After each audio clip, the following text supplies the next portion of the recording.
What is going on, everyone? It is Foul Play here. We're back for the 5th and final match of this modern league. We lost the die roll this time against Memo, and our hand has got no creature. We have to mulligan. No companions from our opponent. Nope. Amazing. So, like, if we actually hit a land, we're fine. If not, we just lose. I think I'm going to keep, because it's like a really good hand. Otherwise, could bottom like a Bogle there, but then we just don't have anything. I'm just going to hope to rip land here. Looks like an Amulet Titan deck. All right, we rip land. Good start. Temple Garden, Guy, and pass. So it being a Titan deck, we might actually have wanted the Force there for a turn 2 Amulet. Looks like he doesn't have the Amulet yet, though. Slow hand for the opponent so far. All right, perfect. Miss the land drop. Attack. I'm going for the clock points here over the Totem Armor safety. Cavern, name Dryad of Elysian Grove. No, naming giant. Okay. There he is. So from like our opponent's next turn, they can just cast Primeval Titan and then we're probably pretty screwed. We do find the Windswept Heath though. Why won't it let me sack? What's going on? Plains. Daybreak. Attack for 6. Gain some life.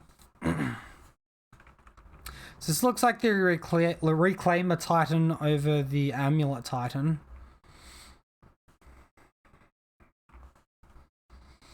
Our opponent doesn't have any good blocks here.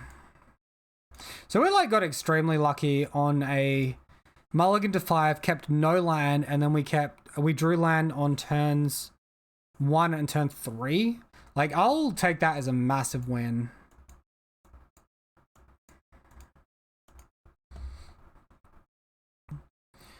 Alright, and we get to deal damage. Let's see what our opponent has to do with their turn. Sacking flagstones, sure.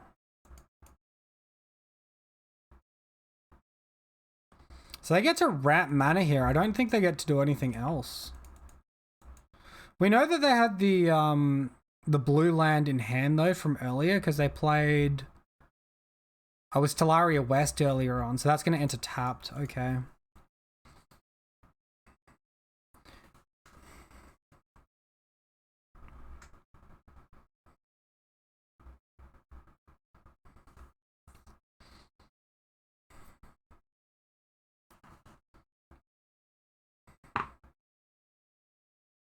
Boros Garrison, probably bouncing the Cavern here.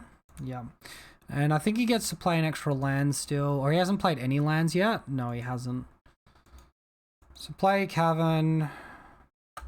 Play a second Dryad or maybe an Azusa. I think our opponent's hand is stacked at the moment. This is nuts. So they can play another land again. They can play the Talaria West. They do.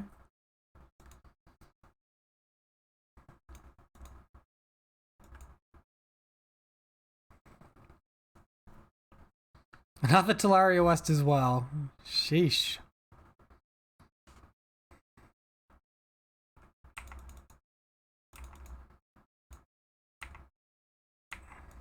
Should be playing the Hyena Umbra pre-attacks there.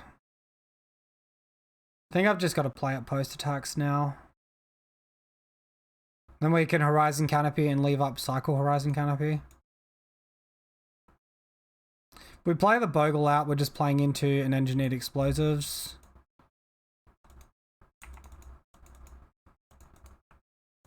Yeah, my bad on the Hyena Umbra, guys. Sorry about that.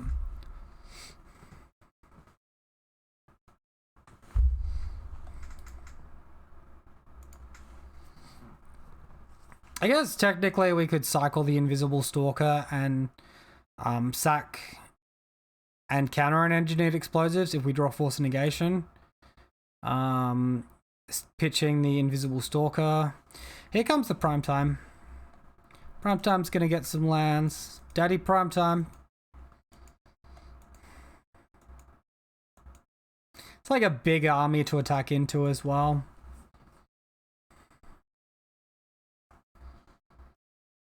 So he probably bounces the Slayer's Stronghold here. Now he gets to play it, give Vigilance, attack, get some Valor Cults, and then attack us in the face with some lands. I think we're okay though.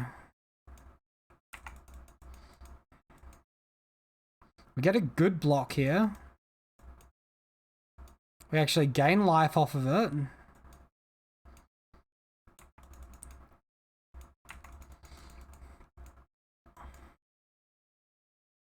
Opponent might as well attack off to the side with these creatures.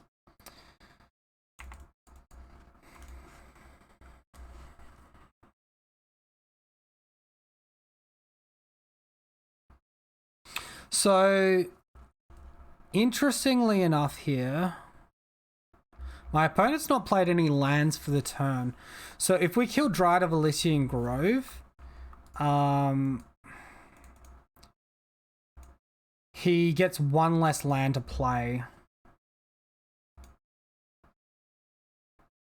Which could actually be useful, but we're probably not killing him if we don't block the Primeval Titan.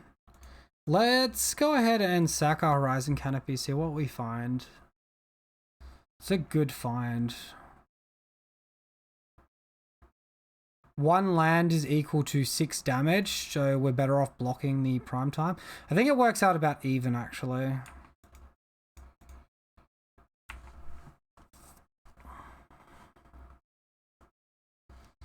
Opponent concedes. Cool. Alright, so I'm going to go out on a limb and say we got lucky there. Now, this deck does run effects like Reclamation Sage, so Torporob is actually very good. On top of that, Torporob is reasonable. I wouldn't say like it's extremely good, but I think it also has Skyclave Apparition. So it might not be worth like every copy of Torporob, but I think at least 2 to 3 copies are reasonable.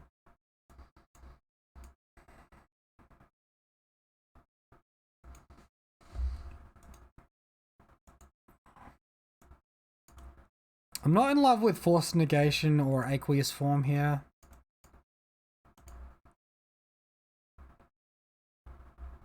If we had Stubborn Denial, that would be good to counter our opponent's Force of Vigors.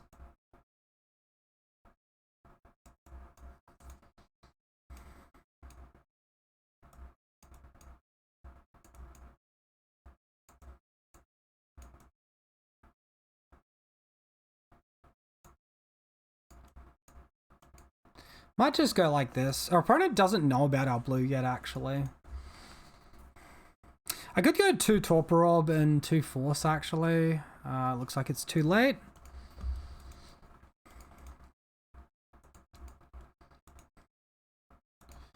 Yeah, so we're on the draw against our opponent. They're keeping a 7. This hand is not going to be quick enough. This hand looks better. I'm going to keep this one. I think we bottom the Invisible Stalker.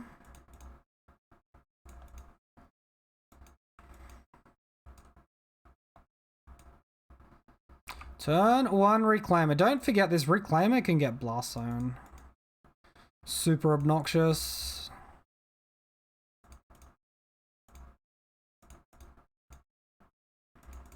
Almost as obnoxious as playing like a million hexproof creatures, right? Also, guys, if you're new here, are enjoying the content and you haven't done so already, be sure to subscribe to the channel. We do daily Bogle content here. This will be a one-stop shop for all things this very frustrating little deck. Sometimes frustrating for your opponents, sometimes frustrating for you. You can also find me on Twitch. There's a link in the description always. And yeah, it's actually, I stream a variety of decks on Twitch, not just Hexproof. So if you want to see me playing some other deck, you can go ahead and do that.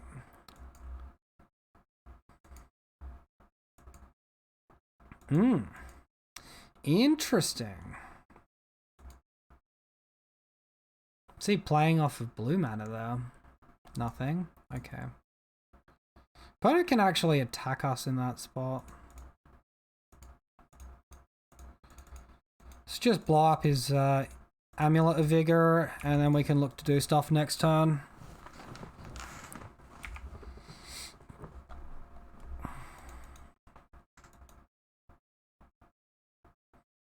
If our opponent does a Blast Zone on one, it actually gets his Reclaimers as well.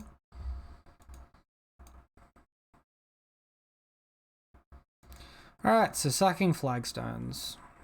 Getting that ramp.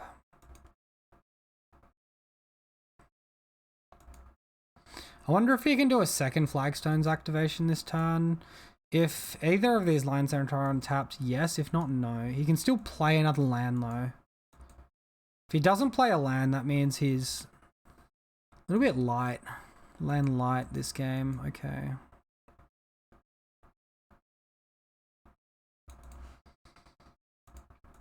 Alright, so we'll Curious Obsession or Hyena Umbra. We'll attack. We could be running into a Force of Vigor here, but that's fine. We have another Scout to go in on anyway. Opponent can just be denying card draw here. He can be looking to blow us out.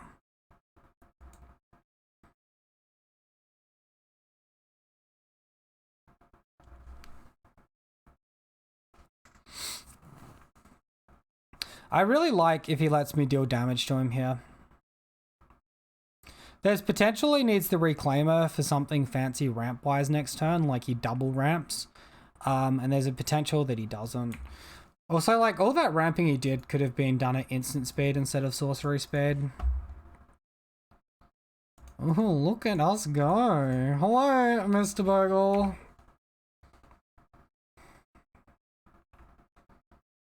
Look at us draw like a god. Oh, it's likely we are going to want Lurrus into hand next turn. Dryad of the Lycian Grove for the opponent.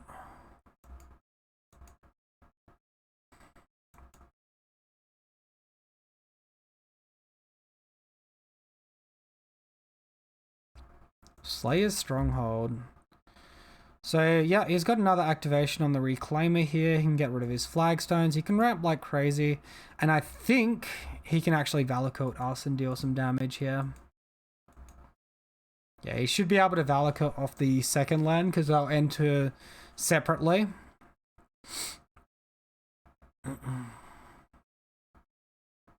Alright, so hitting some life gain would be really, really sweet.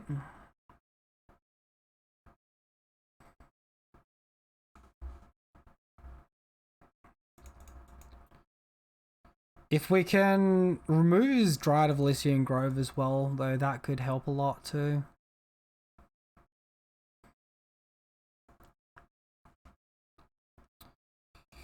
Okay.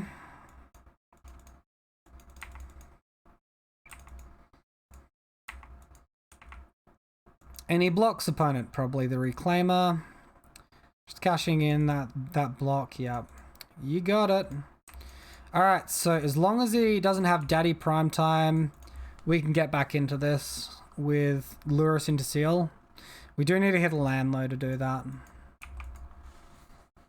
And yeah, we'll just chump block with the Glade Cover Scout if he goes for anything here. Reclaimer actually deals 6 damage to us in this spot.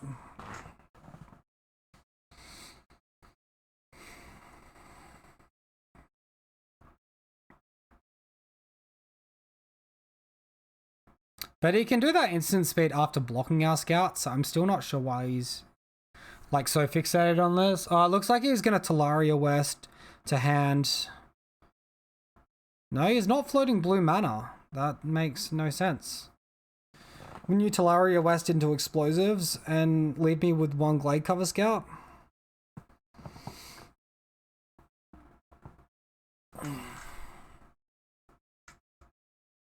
Unless, oh wait, all their lands tap for blue anyway, it doesn't matter. They can just tap a Temple Garden for blue. Or a Slayer's Stronghold for blue.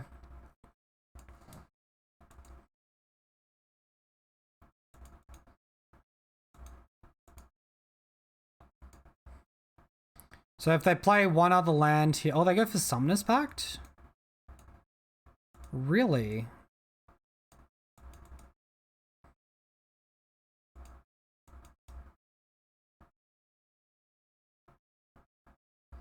He just got lethal with lands. It's 2 forests. Another Azusa and another land? No, he can't. He can... If he's got another land, he can Summoner's Pact into play a land.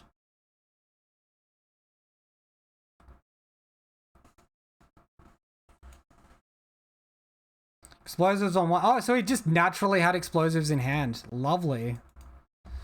Absolutely lovely.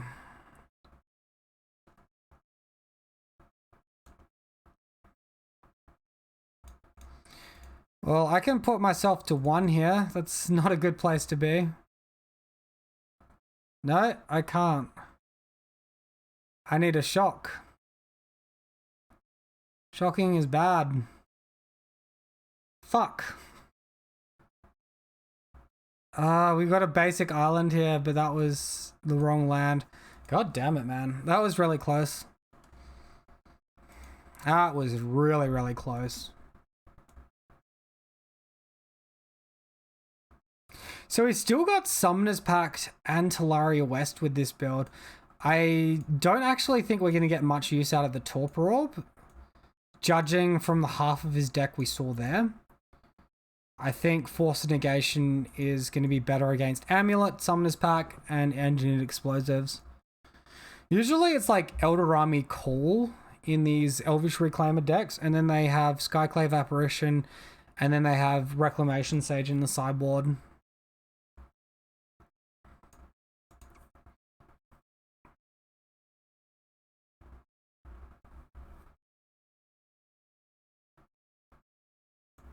Force of Vigor feels like it should be alright as well. Maybe 3 Force of Negation, 1 Force of Vigor. And I'll minus like an Invisible Stalker. Alright, we'll go with that.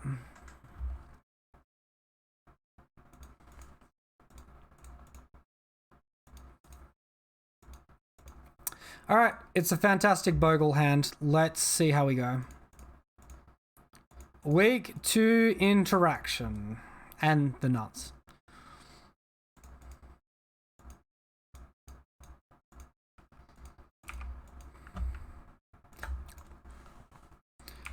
Alright, turn 1 Reclaimer, better than turn 1 Amulet. Find another Ethereal Armor, yes please.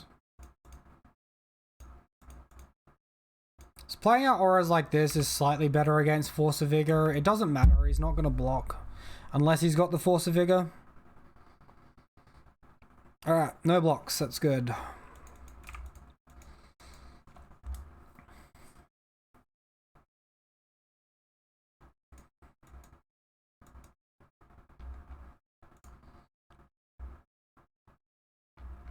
So opponent also kept a 7-card hand as well, just something to be aware of.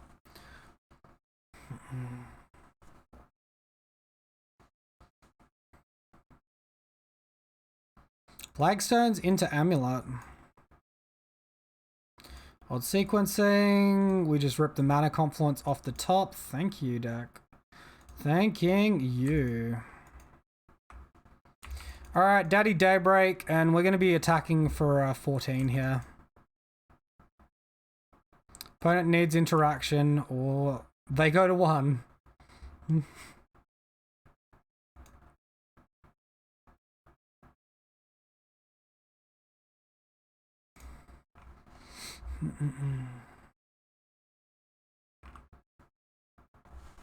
That was a very good sequence of cards. Obviously we had an extremely good hand to start with, and then we drew the Ethereal Armor and the Mana Confluence.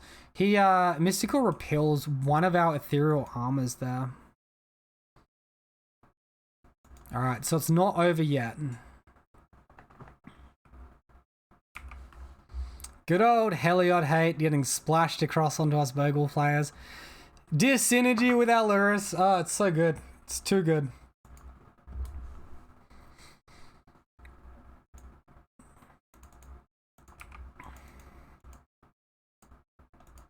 Alright, opponent actives, Flagstones. Temple Garden comes in untapped. The bounce land comes in untapped. They probably bounce the Temple Garden. They'll have access to 4 mana there. They can play a land for turn. Or if they bounce the bounce land, They'll have access to 5 mana.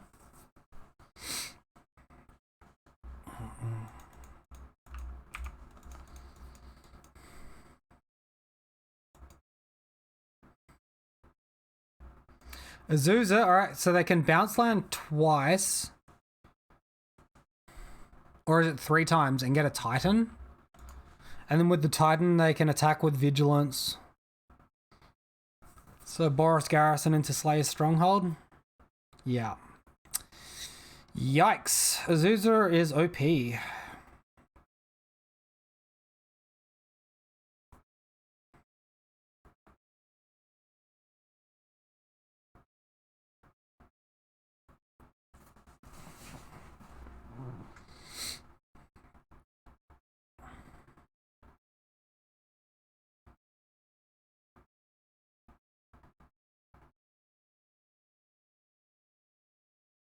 Alright, you got the Titan, you got the Summoners Pact into Titan. They could Summoners Pact for Engineered Explosives, which would also be very, very good. Transmute. Yeah.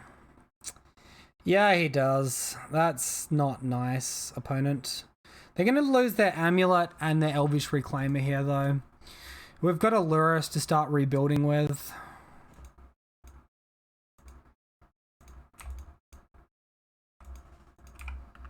It's going to be slow, though.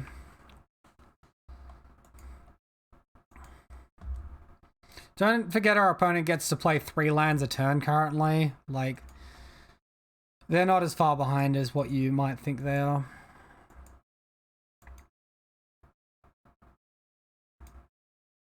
They could have Path to Exile, so it's probably safest to go for the Glade Cover Scout here. Off the Lurrus.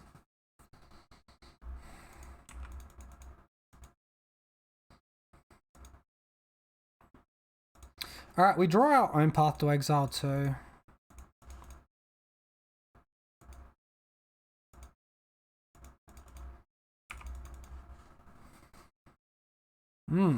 So no Path to Exile in our end step then. That's good. That means he needs to top deck into it.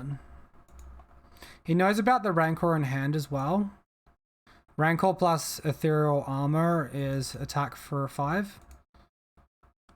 Plus we can attack with Lures, hold up Path, and we can also play Curious Obsession. I mean, like, we should have this in the bag if he doesn't do anything too insane this turn.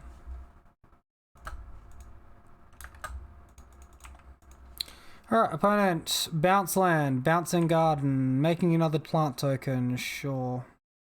Passing to us, alright, Ethereal Armor. Rancor, whatever. Rancor, Ethereal Armor, Cartouche, alright. Do your best, opponent, do your best. Opponent concedes, we get the 3-2, let's go people. So good result. I mean, obviously, he went pretty hard to interact with us there and then couldn't back it up afterwards. So that's pretty fortunate for us. I'll definitely take it though. I think Torporob felt good. I think 4 is probably just too many. Like 3 is probably enough of this effect. And then we could maybe look for an extra Path or Deafening Silence. Both of those could be reasonable. We could look at Graveyard Hate as well. I'm not like super in love with Gadok Teague at the moment, honestly. It doesn't feel as good as it used to against Eldrazi for me. So we could look for like some Soul Guide Lanterns. Bring in like 2 of those. Take out the Gadok Teague and the Deafening Silence. I think that's probably closer to where we want to be, honestly, with the sideboard. Yeah, but I mean, we had Aqueous Form. We didn't have any huge horror moments between that and the Invisible Stalker. Honestly, I don't even know if anytime we had this, if we attacked, if losing out on like 1 to 2 points of damage even mattered. But yeah, obviously the Scry, great synergy with our card draws, great synergy with looking for Force of Negation or other blue cards to help alternate cast the Force of Negation. And yeah, I think mostly our land base is pretty solid for what we want to be doing. I don't really think we want to change it up from where it is currently. Maybe like Forest feels awkward sometimes. Like, forests could potentially be either another misty rainforest or another plains. And I think that's all the tinkering I'd do with the land base. Like, but that if we replace it with a misty rainforest, that also removes a basic, and we're only at 2 basics in the deck, which could be detrimental. So if we remove the forest, I want to look at lands that don't cast Glade Cover Scout, which is important. So I guess we can count Dryad Arbor as well, because it's never casting Glade Cover Scout on turn 1. So if we remove the forest, we only have 14 lands that can cast Glade Cover Scout, as opposed to our Slippery Bogle, which has got the 17 lands. So then there's 18 lands here, 14 lands for Scout. I mean, yeah, I think we want to realistically leave Forest in there. But there was that game against Burn, right? We had the basic Forest. And I think it was actually in our starting hand. And we had no way to get to double white. And we couldn't cast our Daybreak Coroner. And that definitely cost us the game. It's probably just a cost of going to 3 colors, though. I don't think you're going to get a much more consistent land base than the one that we have here. All right, so thank you all for watching, guys. I do hope you enjoyed the video. As always, let me know what you think about the deck down below in the comment section. And yeah, have a wonderful day, guys. I hope to see you next time. Cheers.